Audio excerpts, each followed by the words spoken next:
Goodfellas grossed $86.8 million worldwide and earned 6 Oscar nominations, all built on the testimony of one man. That became its most significant blind spot. There is a scene in Goodfellas that lasts less than 4 minutes. It does not involve a heist. It does not involve a famous mobster. It involves a kid named Spider, a forgotten drink, and a bullet. And it is widely considered one of the most disturbing scenes Martin Scorsese ever put on film. If you have seen the movie, you remember it. Joe Pesci's Tommy DeVito shoots a young bartender in the foot for not dancing fast enough. A week later, Spider comes back to work in a leg cast. He stands up to Tommy. Tommy shoots him 3 times in the chest and kills him, and everyone in the room just sits there. Henry Hill checks Spider's pulse, announces he is dead, and the card game resumes. That scene is based on a real murder, a real kid, a real basement, real bullets. And the moment Spider actually died is even more disturbing than what Scorsese showed you. Because in the movie, the murder is at least somewhat motivated by the humiliation of the moment. Tommy snaps. It is impulsive. It is horrifying. The truth is colder than that. And the truth about who Spider actually was, what his life looked like before that basement, what his real name was, where his body is buried, and why nobody was ever charged. That is a story Goodfellas never told. It couldn't, because telling that story honestly would have required turning the camera away from the spectacle of violence and pointing it at something much harder to watch. A 16-year-old runaway sleeping in a bar basement because he had nowhere else to go. A kid so alone that when he died, no birth certificate could be found to prove he had ever existed. And a sister who called into the Howard Stern show on the 17th of May, 2007, decades later, to ask Henry Hill live on air where her brother's body was buried. Hill gave her an answer. It was not the one she needed. This is the real story of Spider, not the 4 minutes Scorsese gave him. All of it.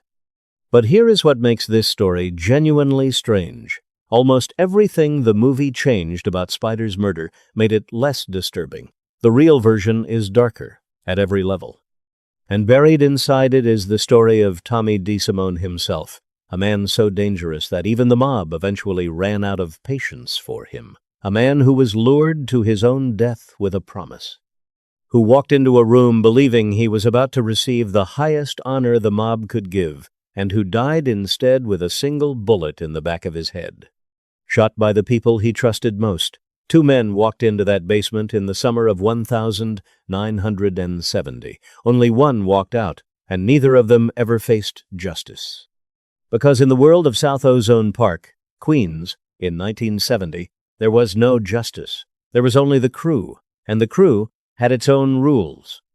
To understand Spider's murder, you have to understand the room it happened in, Robert's Lounge. 114 to 45 Lefferts Boulevard, South Ozone Park, Queens.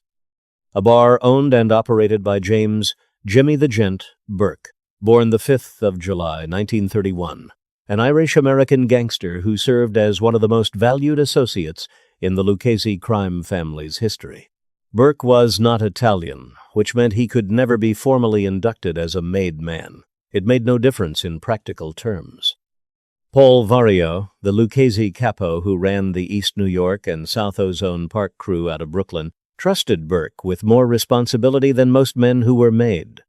Burke ran hijackings, he ran gambling, he ran loans, and he ran Robert's Lounge, which functioned as the crew's unofficial headquarters from roughly 1957 onward.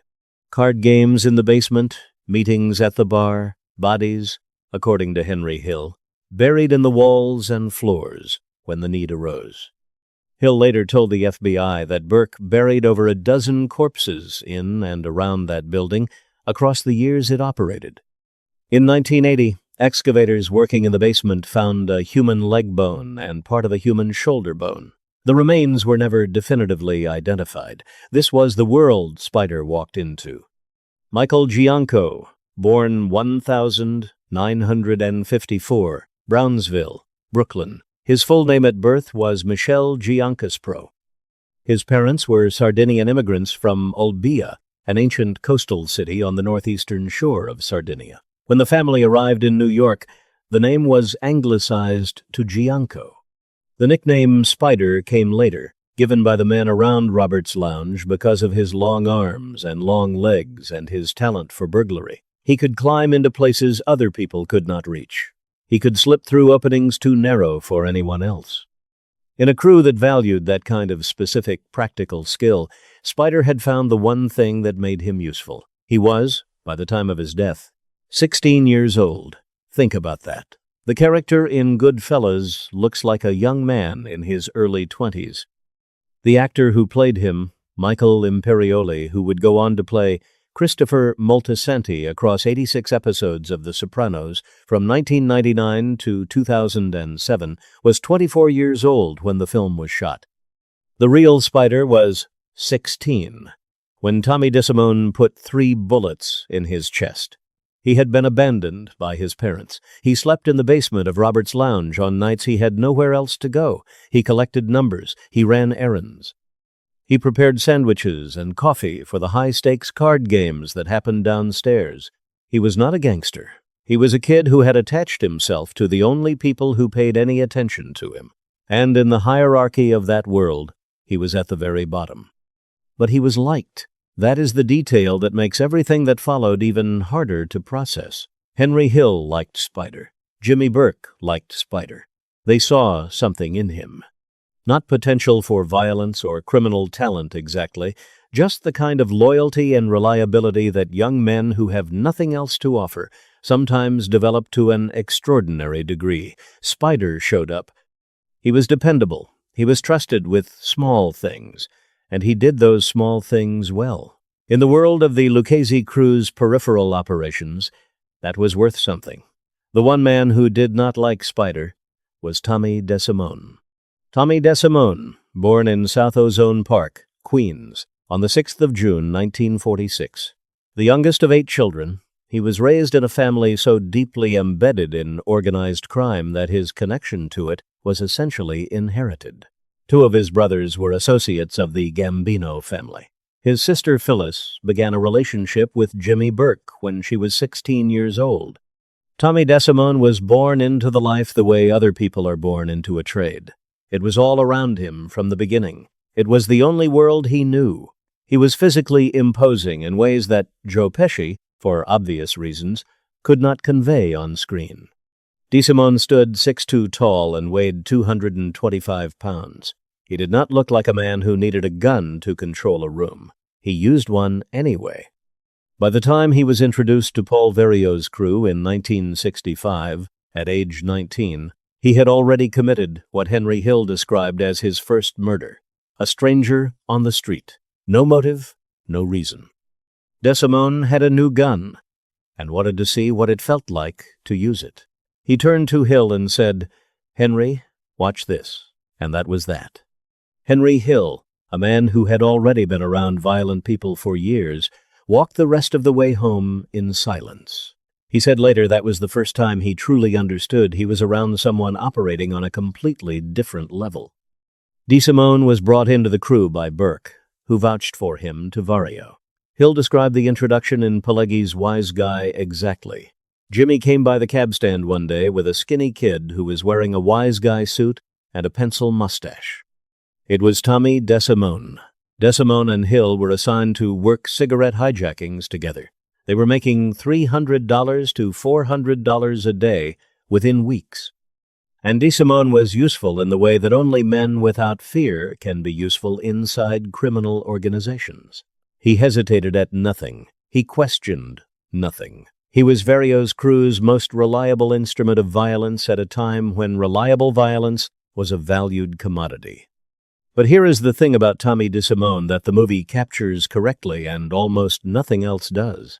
He was not violent in the calculating, professional way that made men like Jimmy Burke dangerous. Burke's violence was cold, purposeful. Burke killed when killing was necessary and for no other reason.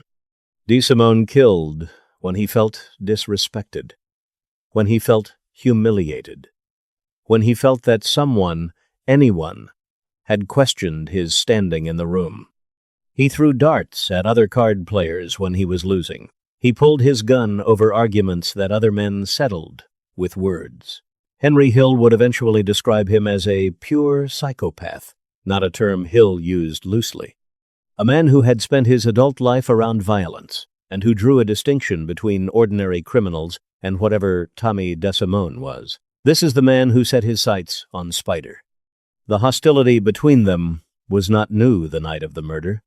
It had been building for months, possibly longer, and its source, according to every account, including Hill's own, was not specific. It was structural.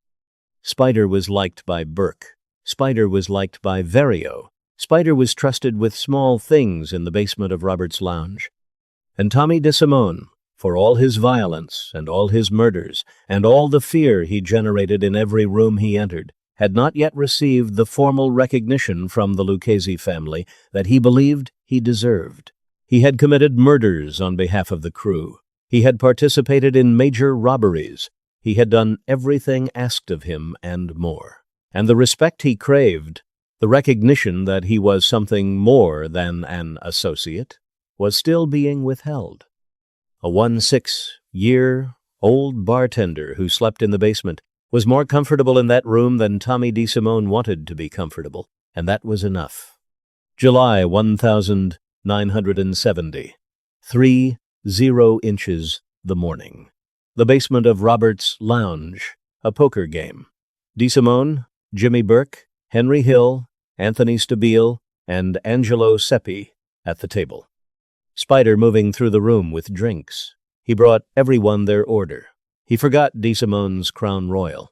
Now, here is where the movie diverges from the truth in a way that matters. In Goodfellas, Tommy shoots Spider in the foot during an earlier incident, and it is treated as a spontaneous, almost comical act of random cruelty, a shooting for sport. And there is truth in that depiction of Tommy's character. Multiple sources confirmed DeSimone would discharge his weapons seemingly for entertainment, and once referred to Spider as target practice. But the specific incident the movie shows, where Tommy demands Spider dance and shoots him for not moving fast enough, is a dramatization of a pattern of behavior rather than a single documented incident. What all sources agree on is this: Spider forgot the Crown Royal. DeSimone erupted. He berated Spider in front of everyone at the table. Spider had endured this pattern of humiliation for long enough. He turned to DeSimone and said simply, "Why don't you go F yourself?" The room went silent. In the movie, Jimmy Burke then prods Tommy about letting Spider get away with it, and that prod is what triggers the shooting. In reality, according to Wise Guy, it was the laughter and the general levity with which the other men at the table reacted to Spider's defiance that ignited DeSimone. Burke made a joke at DeSimone's expense. The other men laughed. And DeSimone, who measured his entire sense of self-worth by the room's reaction to him, felt the humiliation as an existential threat. He fired 3 times. Spider was hit in the chest. Henry Hill crossed the room, checked Spider's pulse, and turned back to the table. "He's dead," Hill said, and everyone just sat there. Burke was furious. Not grief-stricken, not shocked, furious. Because Spider was useful. Because DeSimone had once again created a problem that everyone else would have to manage. He told DeSimone to dig the hole himself. DeSimone agreed. Spider was buried in the basement of Robert's lounge. His body has never been found. And now, here is where the story goes. Somewhere Goodfellas never went. After Spider's murder came the question of whether the murder had actually happened at all, because no birth certificate for Michael Gianco was ever found. No records in the neighborhood where he supposedly lived and worked could confirm his existence. Law enforcement, acting on Hill's testimony after he flipped in 1980 and entered the Federal Witness Protection Program, went to Robert's lounge, looking for Spider's remains in the locations Hill described. They found the leg bone and shoulder bone in 1980, but they could not confirm they belonged to Spider. And then Spider's sister called The Howard Stern Show, live on air, with Henry Hill as the guest, on the 17th of May, 2007. She asked him plainly and quietly where her brother's body was. She had spent a decade trying to find an answer. Hill told her what he knew. It was not enough. Her brother's remains have never been formally identified. His murder has never been charged because there is no body, because there is no birth certificate. There is something almost unbearable about that. A 16-year-old boy, abandoned by his parents, sleeping in a bar basement, shot 3 times by a man twice his size because he forgot a drink. And more than 50 years later, his sister still does not know where he is. That is what Goodfellas did not show you. The movie also changed what happened to Tommy DeSimone. In Goodfellas, Tommy is killed in retaliation specifically for the murder of Billy Bat's William Bent Fina, a made member of the Gambino family whose death on the 22nd of May, 1970, violated the mob's most fundamental rule: no killing a made man without permission from the commission. The film implies a kind of justice. Tommy got too far out of line. The system corrected itself. The reality is more complicated. DeSimone disappeared on the 14th of January, 1979. His wife, Angela, reported him missing. She mentioned he had come by a few weeks earlier to borrow $60 from her. According to Hill, DeSimone had been told in late December 1978 that he was finally going to be formally inducted as a made member of the Lucchese family. It was what he had wanted his entire life. He dressed in his best clothes. He went to meet the people who had told him it was happening. They drove him to a location in Howard Beach. He walked in and realized the room was empty. According to at least one account, his last words were, "Oh no." He was shot once in the back of the head, then shot in the face, so his mother could not give him an open casket funeral. His body has never been found. Who killed him? The accounts conflict. Hill told the FBI it was Peter Vario and Bruno Facciolo who delivered him. He later told Howard Stern on the 17th of May, 2007, that John Gotti himself pulled the trigger, with Thomas Agro present, and that the killing was slow and deliberate because Gotti had personally liked Billy Batts. Jimmy Burke, the man who vouched for DeSimone, who ran Robert's Lounge, who stood in that basement in 1970, was convicted in 1985 for the murder of Richard Eaton and sentenced to life in prison.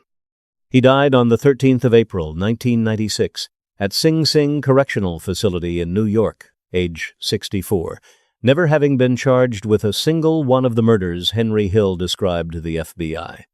Paul Vario, the capo who ran the entire operation, died on the 3rd of May, 1988, in the Federal Medical Center in Rochester, Minnesota, age 73, while serving a 4-year sentence for labor racketeering. Henry Hill himself died on the 12th of June, 2012, in Los Angeles, one day after his 69th birthday of complications from heart surgery. He spent the last 3 decades of his life in witness protection, giving interviews, writing books, and appearing on radio shows, including the one where Spider's sister finally got her incomplete answer. Robert's Lounge at 114-45 Lefferts Boulevard was demolished in 1996.